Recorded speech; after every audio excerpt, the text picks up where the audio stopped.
नमस्कार, राम राम, सत श्री अकाल, आदाब। मेरे जितने भी साथी हैं सबको पता होगा, हिंदी में एक टॉपिक लगता है वाक्यांश के लिए एक शब्द। और उस टॉपिक को यदि तैयार करना है तो पुराने जितने भी प्रश्न इस टॉपिक से रिलेटेड आज तक पूछे गए हैं वो सारे हमें देखने ही होंगे। और मैंने आपको ये गाइड भी बताई थी, उसमें दे रखे हैं 200 से 250।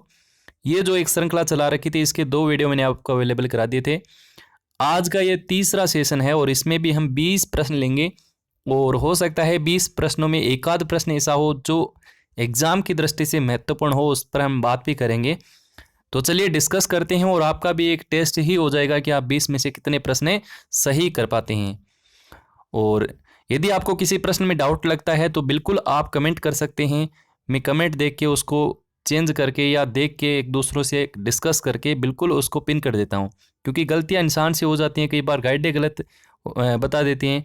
लेकिन जहाँ तक मेरी कोशिश रहती है, मैं एक दो से डिस्कस करके ही चीज़ें आप लोगों तक रखता हूँ।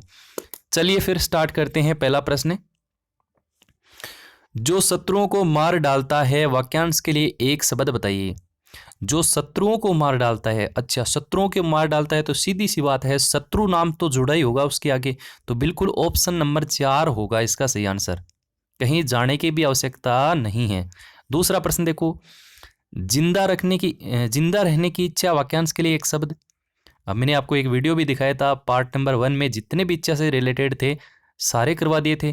अब जिंदा रखने की इच्छा, सब लोग चाहते हैं कि मैं जिंदा रहूं, मैं जीने की इच्छा रखता हूं, तो इसको बोला जाता है जिजीविषा। ऑप्शन नंबर 1 जो है उसका सही आंसर रहेगा। तीसरा प्रश्न आज का दे रखा है और अपनी सीरीज का ये 23वां प्रश्न होगा। जो अपनी बात से टले नहीं, उसके लिए उपयुक्त शब्द कौन सा होगा? तो मेरे ख्याल से ये चौथी क्लास से पढ़ते आ रहे हैं। जो अपनी बात से टले नहीं, तो इसका मतलब क्या होगा? अटल होगा। सीधी सी सिंपल सी बात है। चलिए फिर अगला प्रश्न दे रखा है, प्रश्न नंबर 24। कम या नपातुला खर्च करने वाला, वाक्यांश के लिए एक सार्थक शब्द होगा। देखिए मैं आप लोगों को बता दूं, एक ऐसी सीरीज में आप लोगों के सामने रखूंगा जो लास्ट में होगी। उसमें जितने भी एग्जाम में आए हुए प्रश्न हैं उनमें सबसे इंपॉर्टेंट 20 या 30 प्रश्न कौन से हैं जो हमें कंफ्यूज करते हैं या फिर वो थोड़े से हटके हैं, वो हमारे जहन में होने ही चाहिए, तो वो लास्ट में लेंगे। क्योंकि एक बार पूरा रिवीजन होना जरूरी है, सारी चीज़ें एक बार दिमाग से निकले तो ये बहुत अच्छी चीज़ रहेगी। तो कम या नपातुला खर्च करने वाला होता है, वो आपका रहेगा ऑप्शन नंबर 2 रहेगा। 24 में आपका सही उत्तर हो जाएगा ऑप्शन नंबर 2, मितव्ययी हो जाएगा। चलिए आगे बढ़िए। क्वेश्चन नंबर 25 दे रखा है कि आवश्यकता से अधिक धन संपत्ति एकत्रित न करना, वाक्यांश के लिए एक सार्थक शब्द क्या है? बताइए। प्रश्न नंबर 25 का क्या करेंगे आप? तो इस प्रश्न का सही उत्तर दे रखा है ऑप्शन नंबर 2, अपरिग्रह। बिल्कुल सही है, अपरिग्रह। चलिए प्रश्न नंबर 26 पर बात करते हैं कि किसी के पास रखी हुई दूसरे की वस्तु, वाक्यांश के लिए एक शब्द होगा। ध्रुव, धरोहर, धरणी और धीवर। देखो ये प्रश्न बहुत ही महत्वपूर्ण है कि किसी दूसरे के पास रखी हुई दूसरे की वस्तु, किसी के पास रखी हुई दूसरे की वस्तु, वाक्यांश के लिए एक शब्द होगा। तो यहां पर याद रखना है, ये इसको बोला जाता है धरोहर। अब धरोहर नाम से एक किताब भी आती है, तो आप ऐसे भी इसको लिंक कर सकते हैं कि भाई धरोहर किताब मेरू तो ले गुंजा और मैं पढ़ रहा हूँ दूसरे की लेके, तो दूसरे की वस्तु किसी के पास रखी हुई होती है, उसको बोला जाता है धरोहर। चलिए आगे बढ़िए। आज का 27वां प्रश्न है, ज़्यादा समय नहीं लेंगे, फटाफट करेंगे क्योंकि इनका एक बार आंखों से निकल जाएगा तो याद भी हो जाएंगे, दिमाग में रहेंगे। किसी टूटी फूटी इमारत या बस्ती का बचा हुआ अंश, वाक्यांश के लिए एक सार्थक शब्द क्या है? तो बिल्कुल भग्न होगा, खंडित होगा, खंडिताकार होगा या भग्नावशेष होगा। तो बिल्कुल सही आंसर जो है वो 27 में हो जाएगा, आपका ऑप्शन नंबर 4 हो जाएगा, भग्नावशेष। ये भी मेरे ख्याल से बताने की आवश्यकता नहीं है, सब लोग जानते हैं। त्रिकालदर्शी किसे कहते हैं? त्रिकालदर्शी दे रखा है तो बिल्कुल सही है, एकदम सिंपल सा पड़ा है। जो तीनों कालों के बारे में जानता हो, इसको हम त्रिकालदर्शी बोलते हैं। ये भी चलो बैठ गया, आराम से हो जाएगा। हाँ ये प्रश्न बहुत ही महत्वपूर्ण है, बहुत ही महत्वपूर्ण है। उपतय का शब्द के लिए प्रयुक्त वाक्यांश है, इंपॉर्टेंट लगा के अपने को रखना है और याद भी मैं आपको करवाऊंगा। देखो उपतय का शब्द के लिए उपयुक्त वाक्यांश क्या है? पर्वत के ऊपर की भूमि, पर्वत के नीचे की भूमि, पर्वत की छाया और नृत्य की एक विद्या। तो ये नीचे वाले दो बिल्कुल गलत हैं। अब एक होता है पर्वत के ऊपर की भूमि, एक होता है पर्वत के नीचे की भूमि। यहाँ क्या लगा है? उप लगा है। उप किसके लगता है? जो छोटा होता है उसके लगता है। इसका मतलब नीचे की बात कर रहा है। तो पर्वत के नीचे की भूमि को हम क्या बोलते हैं? उपत्यका बोलते हैं। प्रधानमंत्री होता है लेकिन उप प्रधानमंत्री की बात करते हैं। हमारा राष्ट्रपति होता है लेकिन उपराष्ट्रपति की बात करते हैं, है ना। सरपंच होता है लेकिन उप सरपंच की बात करते हैं। तो उप तो नीचे रहता है, तो नीचे रहता है तो सीधी सिंपल सी बात हो गई कि पर्वत की जो नीचे की भूमि है उसको बोलते हैं उपत्यका, और ऊपर की भूमि होती है उसको बोलता है अधित्यका। तो ये दोनों याद रखनी है। प्रश्न नंबर 19 हमारे लिए बहुत ही महत्वपूर्ण है। अगला प्रश्न देखो, जानने की इच्छा रखने वाला, जानने की इच्छा रखने वाले के लिए उपयुक्त शब्द है। तो देखो, जानने की इच्छा जिज्ञासु बोला जाता है, लेकिन यहाँ पर ऑप्शन कुछ अलग दे रखे हैं, देखते हैं। जिस इतिहास के प्रमाण हो, अति प्राचीन इतिहास से संबंधित हो, लिपिबद्ध इतिहास हो, ज्ञात इतिहास से पूर्व का समय। तो देखिए, इस प्रश्न को आप करेंगे तो थोड़ा सा आप उलझेंगे, और उलझना जायज भी है क्योंकि प्रश्न ही ऐसा है। लेकिन कहीं ना कहीं इस प्रश्न के बारे में सोचें तो बिल्कुल ठीक दे रखा है कि चौथा विकल्प जो है वो होना चाहिए, और चौथा ही दे रखा है कि ज्ञात इतिहास से पूर्व का जो समय है उसको हमारी जानने की इच्छा हम रखते हैं। अब जिसके प्रमाण है तो उसके जानने की इच्छा क्या रखेंगे, है ना। लिपिबद्ध इतिहास ये दूसरा और तीसरा तो होना ही नहीं है, तो इन दोनों में उलझ रहे हैं, तो बिल्कुल चौथा ही विकल्प इसमें दे रखा है, विकल्प पे दे रखा है। चलिए, 31वां प्रश्न दे रखा है, जिसने इंद्रियों को वश में कर लिया हो।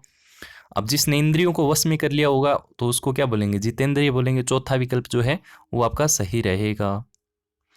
चलिए, अगला प्रश्न लेते हैं। 40 प्रश्न है टोटल, सॉरी आज के 20 प्रश्न हैं और 40 हो जाएंगे वैसे अपनी श्रृंखला में। जिसे जाना न जा सके वाक्यांश के लिए एक शब्द है। जिसे जाना न जा सके, अजानत हो जाएगा, अगम्य हो जाएगा, अज्ञेय हो जाएगा, या अशक्त हो जाएगा। तो अगम्य तो बिल्कुल भी नहीं होगा, अशक्त भी नहीं होगा, अजानत भी नहीं होगा। इसका सही आंसर रहेगा ऑप्शन नंबर 3, अज्ञेय। चलिए, 33वां प्रश्न दे रखा है कि ऊपर की ओर जाने वाला वाक्यांश के लिए एक शब्द है। ऊपर की ओर जाने वाला, भाई ऊपर की ओर जा रहा है कि तो ऊपर जैसी बेरोको नहीं, लेकिन राइट आंसर क्या है? ऊर्ध्वगामी है। ऊर्ध्व का मतलब ऊपर, गामी का मतलब ऊपर जाने वाला, गमन करने वाला ऊर्ध्वगामी हो जाएगा। चलो, 34वां प्रश्न दे रखा है, बहुत अच्छा प्रश्न है ये। अभीप्सित शब्द का क्या अर्थ है? अच्छा, चाहा हुआ, अधिक, या फिर शीघ्र। तो क्वेश्चन नंबर 34 का आप क्या करेंगे आप ही जाने, लेकिन मैं बता देता हूं इसका सही उत्तर जो है वो 4 नहीं होगा, 3 भी नहीं होगा, 1 भी नहीं होगा। सही आंसर रहेगा ऑप्शन नंबर 2, चाहा हुआ, उसको बोलते हैं अभीप्सित। चलिए, 35वां प्रश्न दे रखा है कि जिसका काम या प्रयोजना सिद्ध हो चुका हो, वाक्यांश के लिए एक शब्द है।